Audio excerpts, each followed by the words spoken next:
കൃഷ്ണ. എല്ലാവർക്കും മാധവത്തിലേക്ക് സ്വാഗതം.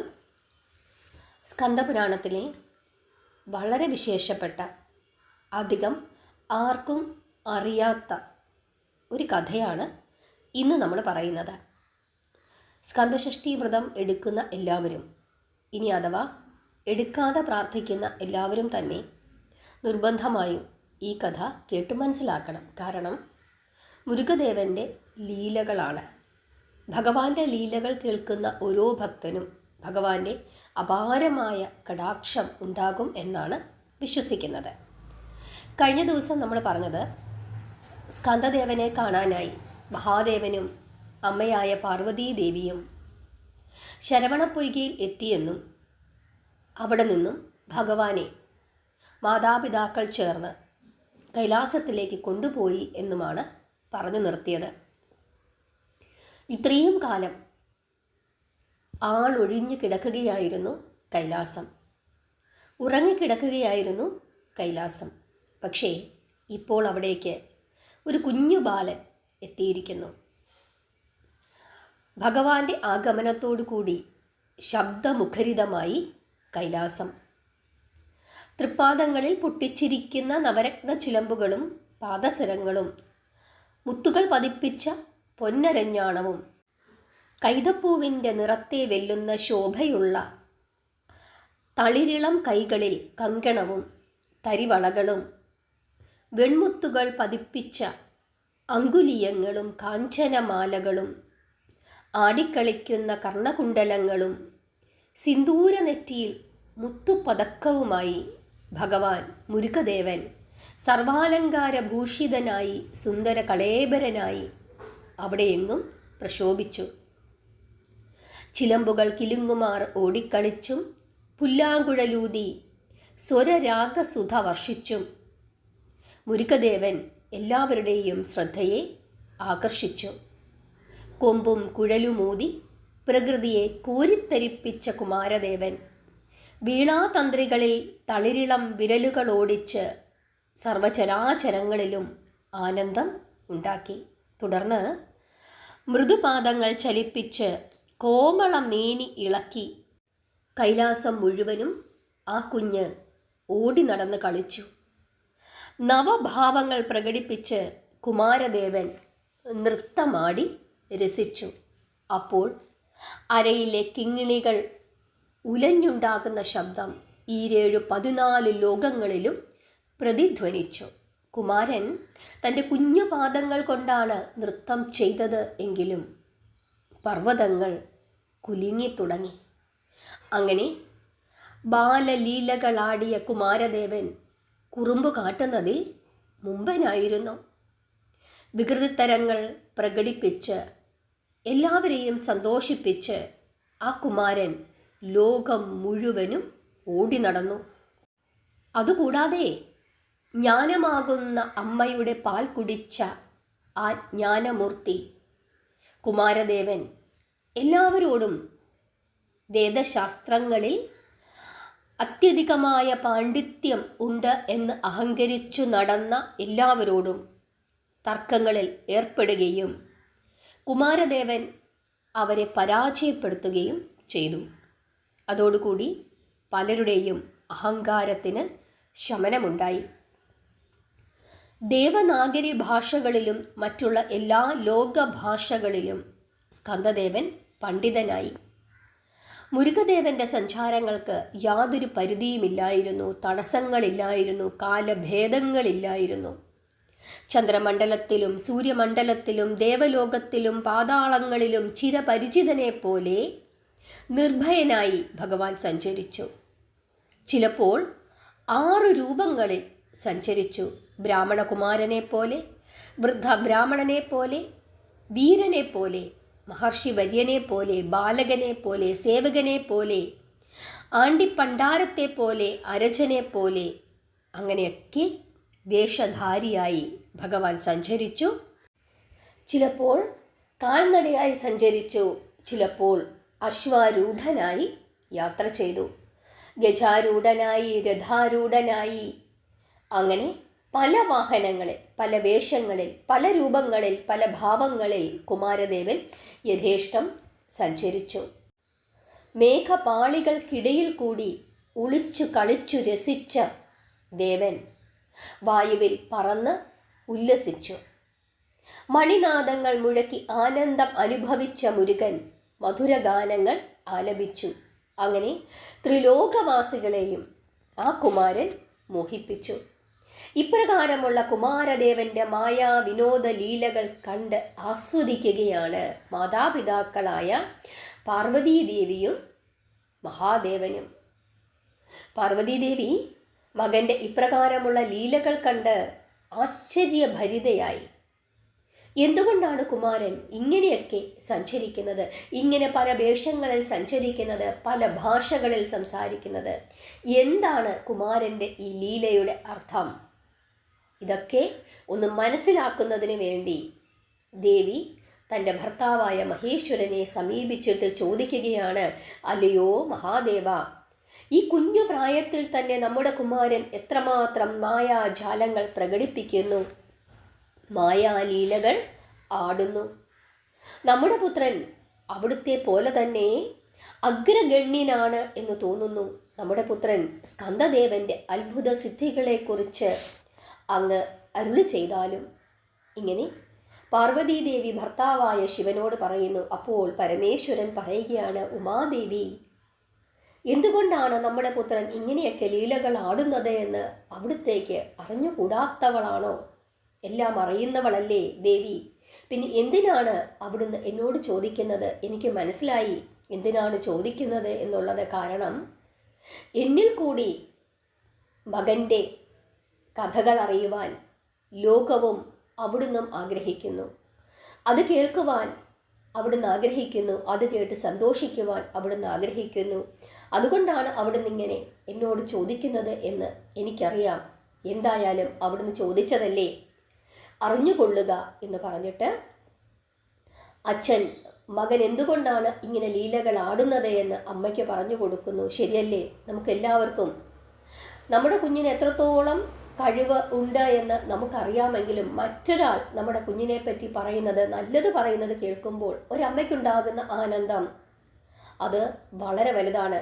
അതുകൊണ്ടാണ് എല്ലാം അറിയുന്നവളായ സർവേശ്വരൻ്റെ അടുക്കൽ ചെന്നിട്ട് മകനെ പറ്റി പറയൂ, എന്തിനാണ് മകൻ ഇങ്ങനെയുള്ള ലീലകൾ ആടുന്നത് എന്ന് പറയൂ എന്ന് ഭർത്താവിനോട് ചോദിക്കുന്നത്. കാരണം അത് കേട്ടിട്ട് ആ അമ്മയ്ക്ക് ആനന്ദിക്കുന്നതിന് വേണ്ടിയിട്ടാണ്. നിങ്ങളും കേട്ടുകൊള്ളുക, കേട്ട് ആനന്ദിക്കുക ഭഗവാൻ എന്താണ് പറഞ്ഞത് എന്ന്. മഹേശ്വരിയോട് പറയുകയാണ്, ദർശനത്തിൽ നാം പഞ്ചമുഖനെങ്കിലും അദൃശ്യമുഖമായ അധോമുഖത്തോടു കൂടിയ നാം അറുമുഖനാണ്. അതായത് ഭഗവാനെ കാണുമ്പോൾ, മഹേശ്വരനെ കാണുമ്പോൾ മഹേശ്വരന് 5 ശിരസ് ഉള്ളതായി കാണുന്നു എങ്കിലും ആരും കാണാത്ത ഒരു അധോമുഖം ഭഗവാനുണ്ട് എന്ന് ഭഗവാനിവിടെ പറയുന്നു. നമ്മൾ മുരുകദേവൻ്റെ അവതാര സമയത്ത് അധോമുഖം ഉൾപ്പെടെ 6 മുഖത്തോടു കൂടി മഹാദേവനെ കാണപ്പെട്ടുവെന്ന് പറഞ്ഞു. അക്കാര്യമാണ് ഇവിടെ മഹാദേവൻ വീണ്ടും പറയുന്നത്.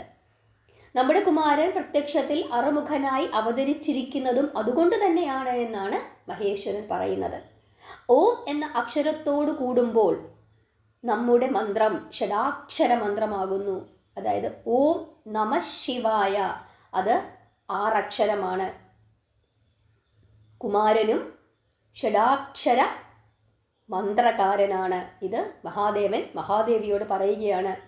ശരവണ ഭവയിൽ ശ എന്നത് മംഗളത്തെയും ര എന്നത് തേജസ്സിനെയും വ എന്നത് സച്ചിത്തത്തെയും ന എന്ന അക്ഷരം വീരത്തെയും കുറിക്കുന്നു. ഭവൻ എന്നത് ഇപ്രകാരമുള്ള ഗുണങ്ങളോട് കൂടിയവൻ എന്നുമാണ് അർത്ഥമാക്കുന്നത്. സ്കന്ദൻ നമ്മുടെ ശക്തിയാണ്. സ്കന്ദനും നാമും വേറെ വേറെ ശക്തികളല്ല. സ്കന്ദനും നമ്മെപ്പോലെ ലോകം നിറഞ്ഞു നിൽക്കുന്നവനാണ്. ബാലരൂപത്തിൽ മുരുകൻ ദർശനം അരുളുന്നു എങ്കിലും സ്കന്ദൻ ലോകജ്ഞാനിയാണ്. പ്രാർത്ഥിക്കുന്നവർക്കും ആശ്രയിക്കുന്നവർക്കും ആശ്രിത വത്സലനുമായ കുമാരൻ സമൃദ്ധിയും ജ്ഞാനവും മോക്ഷവും മുക്തിയും പ്രദാനം ചെയ്യുന്നവനാണ്. ഇങ്ങനെ ഈശ്വരൻ മഹേശ്വരിയോട് പറയുകയാണ്. ഈശ്വര വചനങ്ങളിൽ കൂടി കുമാരമഹിമകൾ ശ്രവിച്ച ശ്രീ പാർവതീദേവി സംതൃപ്തയായി. ഹരേ കൃഷ്ണ. അതുകൊണ്ടാണ് ഏറ്റവും പ്രധാനപ്പെട്ട മൂലമന്ത്രം എന്ന് പറയുന്നത് ശരവണ ഭവ എന്നുള്ളതാണ് എന്ന് നമ്മൾ പറയുന്നത്. കാരണം സ്കന്ദപുരാണത്തിൽ ശരവണ ഭവയുടെ അർത്ഥം പറഞ്ഞു തരുന്നുണ്ട്. ഷഡാക്ഷര മന്ത്രമാണ് എന്ന് പറയുന്നുണ്ട്. ഷഡാക്ഷര മന്ത്രകാരകനാണ് സ്കന്ദൻ എന്ന് പറയുന്നുണ്ട്. അതുകൊണ്ട് തന്നെ മുരുകക്ഷേത്ര ദർശനം നടത്തുന്ന സമയങ്ങളിൽ അല്ലെങ്കിൽ ഷഷ്ടിവ്രതം എടുക്കുന്ന സമയങ്ങളൊക്കെ തന്നെ ശരവണ ഭവായ നമ എന്ന് നമ്മൾ നിരന്തരം ജപിക്കണം എന്ന് പറയുന്നത് അതുകൊണ്ടാണ്. ശരവണ ഭവ, ആ ശരവണ ഭവയുടെ അർത്ഥമാണ് ഇവിടെ ഭഗവാൻ പറഞ്ഞിരിക്കുന്നത്. അതായത് മംഗളത്തെയും തേജസ്സിനെയും സച്ചിത്വത്തെയും വീരത്തെയും കുറിക്കുകയാണ് ആ അക്ഷരങ്ങൾ. ശരവണ എന്ന അക്ഷരങ്ങൾ. അതുപോലെ തന്നെ ഭവൻ എന്നത് ഇപ്രകാരമുള്ള ഗുണങ്ങളോട് കൂടിയവൻ എന്നാണ് പറഞ്ഞിരിക്കുന്നത്. അതുകൊണ്ട് തന്നെ ഏറ്റവും പ്രധാനപ്പെട്ട മന്ത്രം എന്ന് പറയുന്നത് ഇത് തന്നെയാണ് എന്നാണ് സ്കന്ദപുരാണം പറയുന്നത്. പരമേശ്വരനാണ് ഇത് പരമേശ്വരിയോട് പറഞ്ഞു കൊടുക്കുന്നത്. ഇഹലോക സുഖങ്ങൾ നൽകി അനുഗ്രഹിക്കുന്നത് ലോകമാതാവായ ശക്തിയാണ്. പരലോക മോക്ഷം അരുളി അനുഗ്രഹിക്കുന്നവൻ സർവലോക ചരാചര പിതാവായ പരമേശ്വരനുമാണ്. ഇഹപര സുഖങ്ങൾ രണ്ടും ഒരുപോലെ അരുളി ചെയ്യുന്നവനാണ് സ്കന്ദദേവൻ. അസാധാരണനും സർവശക്തനും സകല ലോകനാഥനുമായ കുമാരദേവന്റെ ബാലലീലകളിൽ തന്നെ ആ അനുപമ ശക്തി വിശേഷം കാണാവുന്നതാണ്. കാരണം മഹേശ്വരിയുടെയും മഹാദേവന്റെയും ശക്തികൾ ഒരുമിച്ച് കൂടുന്നതാണ് സ്കന്ദദേവൻ. അതുകൊണ്ട് തന്നെ എല്ലാ അനുഗ്രഹങ്ങളും ഈ ലോകത്തും പരലോകത്തും വേണ്ട എല്ലാ അനുഗ്രഹങ്ങളും സ്കന്ദദേവനെ പ്രാർത്ഥിച്ചാൽ ഉണ്ടാകുമെന്നാണ് സ്കന്ദപുരാണം പറയുന്നത്. ലോകത്താകമാനമുള്ള മലകളെയെല്ലാം തൻ്റെ അത്ഭുത ശക്തിയാൽ പിഴുതെടുത്ത് അവയെല്ലാം തലകീഴായി ഭൂമിക്ക് അഭിമുഖമായി നിർത്തിയും സപ്തസമുദ്രങ്ങളെയും ഒന്നാക്കിയും കുമാരദേവൻ രസിക്കുകയാണ്. ചക്രവാളഗിരിയെ പാതാളത്തിൽ താഴ്ത്തി ഒഴുകിയോടുന്ന ഗംഗാദേവിയെ സ്തംഭിപ്പിക്കുകയാണ് കുമാരൻ. അത്ര വികൃതിയാണ്. പാതാളലോകത്തിൽ നിന്ന് പിടിച്ചെടുക്കപ്പെട്ട അഷ്ടനാഗങ്ങളെ വൃത്താകൃതിയിൽ ചക്രങ്ങളാക്കി മഹാമേരു പർവ്വത ശിഖരങ്ങളിൽ കൊണ്ടുചെന്ന് ഉരുട്ടിക്കളിക്കുന്നു. അത്ര കുസൃതി കുടുക്ക എന്ന് വേണമെങ്കിൽ പറയാം. അങ്ങനെ ഇപ്രകാരമുള്ള വിചിത്ര ലീലകളാടിയ കുമാരദേവന്റെ ആ ലീലകൾ കണ്ട് ദേവന്മാർ പരിഭ്രമിച്ചു. ആ സമയത്ത് ദേവന്മാർ മുരുകദേവ പ്രീതിക്കായി മഹാമേരു പർവ്വതത്തിൽ തപസ്സനുഷ്ഠിച്ചു പോന്ന ദേവേന്ദ്രനോട് തങ്ങളുടെ സങ്കടങ്ങൾ ഉണർത്തിച്ചു. അദ്ദേഹത്തിന്റെ നേതൃത്വത്തിൽ ദേവന്മാർ ബ്രഹ്മദേവന്റെ സന്നിധിയിലേക്ക് യാത്രയായി.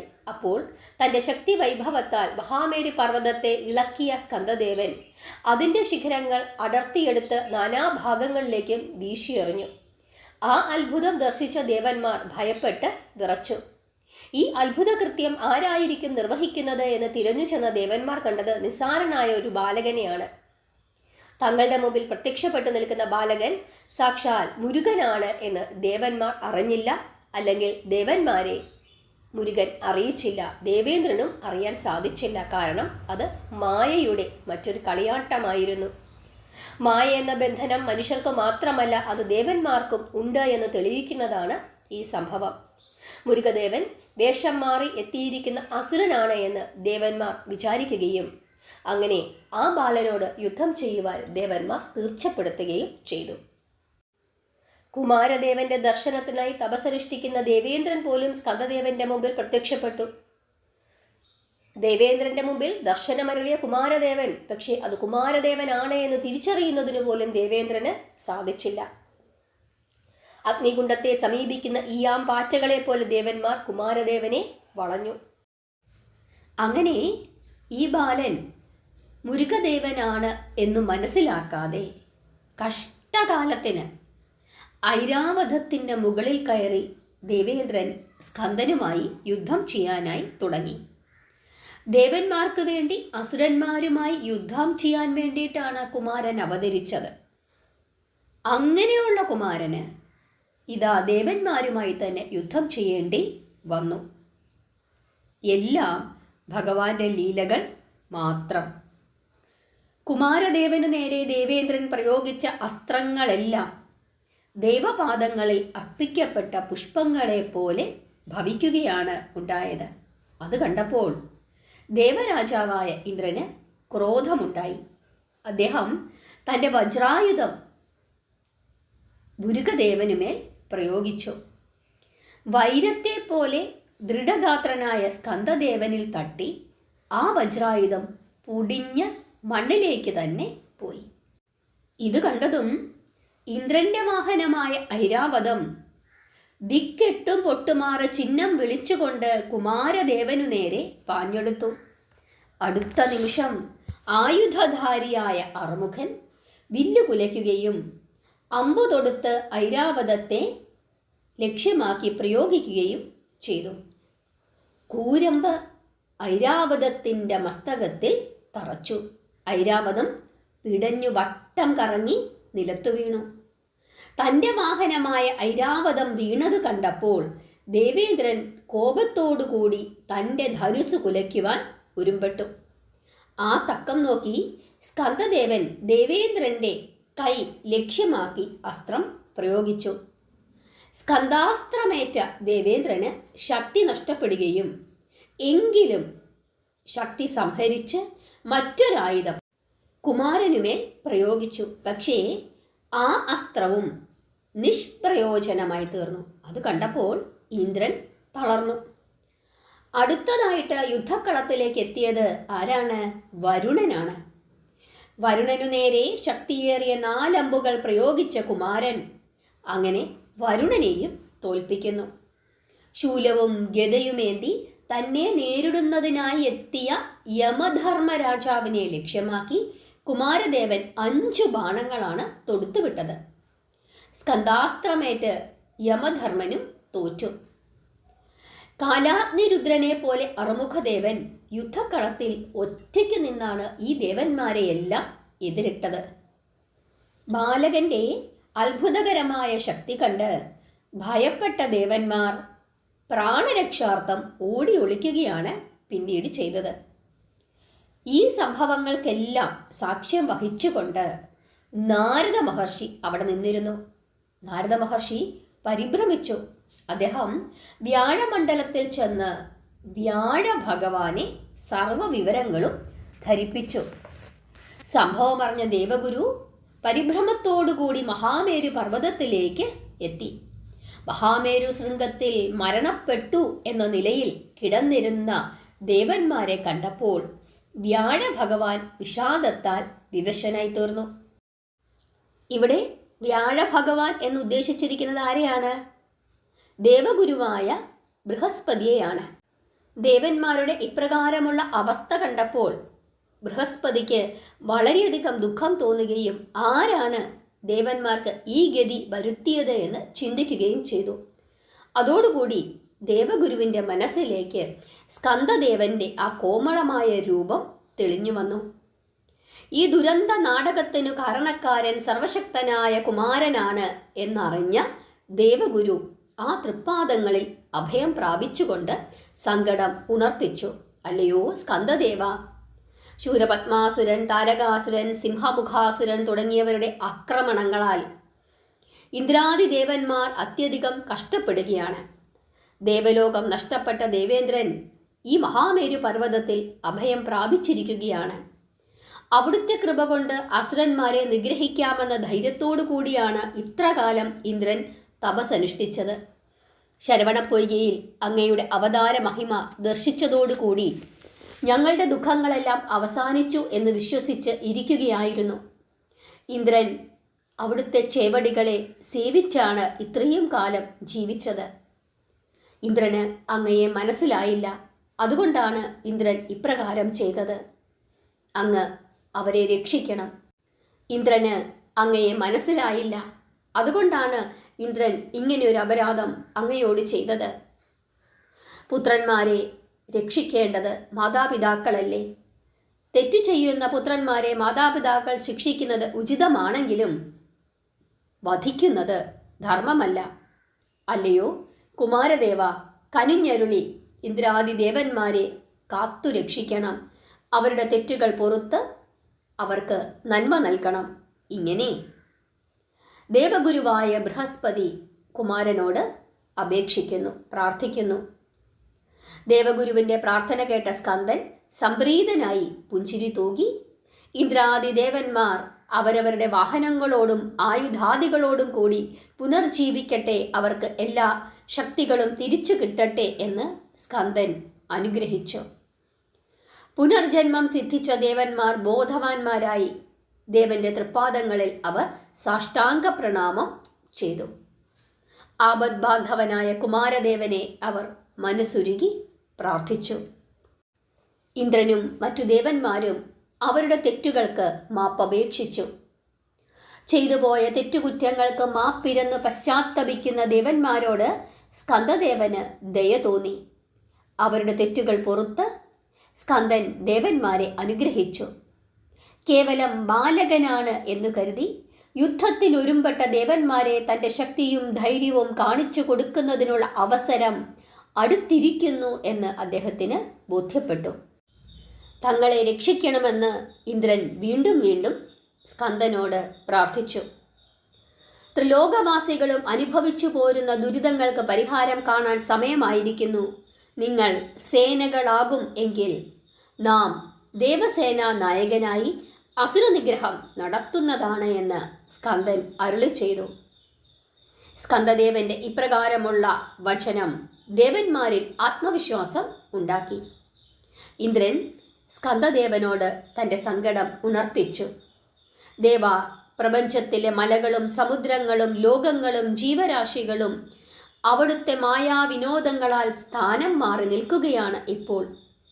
അവ പൂർവ്വനിലയെ പ്രാപിക്കുന്നതിന് അങ്ങ് അനുഗ്രഹിക്കണമെന്ന് ഇന്ദ്രൻ മുരുകനോട് പ്രാർത്ഥിച്ചു. കാരണം കളിച്ച് പല മലകളെയും സ്ഥാനം മാറ്റി നിർത്തിയിരിക്കുകയായിരുന്നു മുരുകൻ. സ്ഥാനം മാറ്റപ്പെട്ടവയെല്ലാം പൂർവസ്ഥിതിയെ പ്രാപിക്കട്ടെ എന്ന് സ്കന്ദദേവൻ അരുളി ചെയ്തു. മുരുകദേവന്റെ അരുൾവാക്ക് കേട്ട് തക്ഷണം തന്നെ എല്ലാ മലകളും സമുദ്രങ്ങളും ചരാചരങ്ങളും പൂർവസ്ഥിതിയെ പ്രാപിച്ചു. അത് കണ്ടപ്പോൾ ദേവന്മാർ വളരെയധികം സന്തുഷ്ടരായി. ത്രിമൂർത്തികൾക്കും ആരാധ്യനായ സ്കന്ദദേവ പാദാരവിന്ദങ്ങളെ പൂജിച്ച് സംതൃപ്തരാകുന്നതിന് ഭഗവാൻ ഒരാസ്ഥാനം കൽപ്പിച്ചു സ്വീകരിക്കണമെന്ന് അവർ അദ്ദേഹത്തിനോട് അഭ്യർത്ഥിച്ചു. ദേവന്മാരുടെ ഇന്ദ്രൻ്റെ ഇപ്രകാരമുള്ള പ്രാർത്ഥന കേട്ടപ്പോൾ സ്കന്ദൻ കൈലാസാദ്രിക്ക് സദൃശ്യമായ ഒരു മലയെ പ്രാപിക്കുകയാണ് ഉണ്ടായത്. ഒരു പുണ്യമലയെ അദ്ദേഹം പ്രാപിച്ചു. ആ പുണ്യമലയിൽ നവമണികളാൽ അലങ്കരിക്കപ്പെട്ട ഒരു സുവർണ ക്ഷേത്രം ദേവശില്പി നിർമ്മിച്ചു. സുഗന്ധ പുഷ്പങ്ങൾ കൊണ്ട് അലങ്കരിച്ചു ദീപധൂപ നൈവേദ്യങ്ങളാലും ആരാധിച്ച് ദേവകൾ സ്കന്ദദേവനെ ആ ക്ഷേത്രത്തിൽ, ആ സുവർണ ക്ഷേത്രത്തിൽ പ്രതിഷ്ഠിച്ചു. ദേവഗംഗയാൽ ഭഗവാന്റെ പാദങ്ങൾ, തൃപ്പാദങ്ങൾ അഭിഷേകം ചെയ്തു. നിർമ്മല പുഷ്പങ്ങൾ അർപ്പിച്ചു. ഭഗവാനെ തങ്ങളുടെ സേനാ നായകനായി അവർ അവരോധിച്ചു. അങ്ങനെ മംഗളവാദ്യങ്ങളും വേദമന്ത്രധ്വനികളും മുഴക്കി ആ പുണ്യവേളയിൽ ദേവസേനാ നായകനായി സ്കന്ദദേവന് ദേവന്മാർ അഭിഷേകം നടത്തി. ദേവസേനാപതിയായി പദവി വഹിച്ച് ദേവപൂജ സ്വീകരിച്ചു സ്കന്ദദേവൻ. അതിനുശേഷം അദ്ദേഹം കൈലാസത്തിലേക്ക് മടങ്ങിപ്പോയി.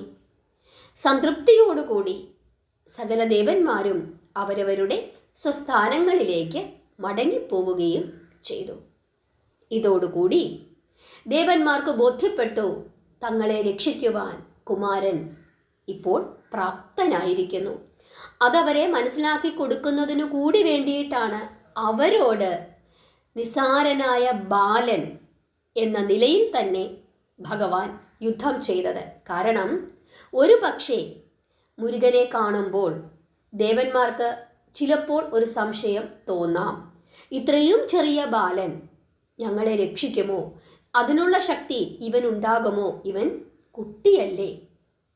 അങ്ങനെ ഒരു സംശയം യുദ്ധത്തിന് പുറപ്പെടുന്നതിന് മുമ്പ് ഒരു ദേവനിലും ഉണ്ടാകാൻ പാടില്ല എന്ന വിശ്വാസത്തിലായിരിക്കണം ഭഗവാൻ ഒരു പക്ഷേ ദേവന്മാരോട് യുദ്ധം ചെയ്യുന്നു എന്ന നിലയിൽ തൻ്റെ ലീല ആടിയത്.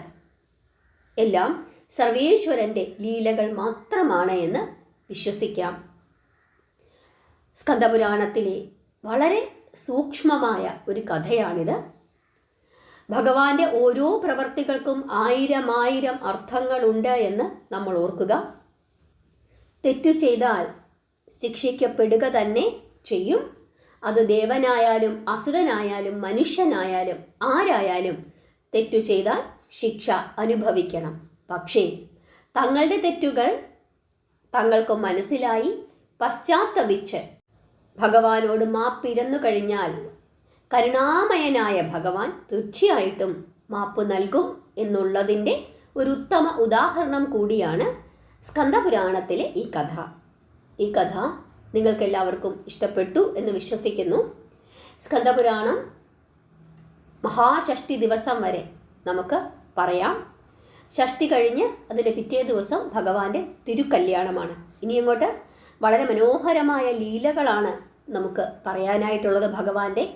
എല്ലാവരും എല്ലാ ദിവസവും മാധവത്തിൻ്റെ കൂടെ ഇരുന്ന് സ്കന്ദപുരാണത്തിലെ കഥകൾ കേൾക്കണം. നിങ്ങൾക്ക് ഇഷ്ടപ്പെട്ടെങ്കിൽ ഈ വീഡിയോ ലൈക്ക് ചെയ്യണം.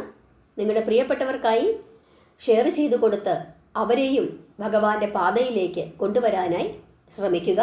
അതും ഭക്തി തന്നെയാണ്. നിങ്ങളുടെ അഭിപ്രായങ്ങൾ പറയുക, പ്രാർത്ഥിക്കുക. ഹരേ കൃഷ്ണ.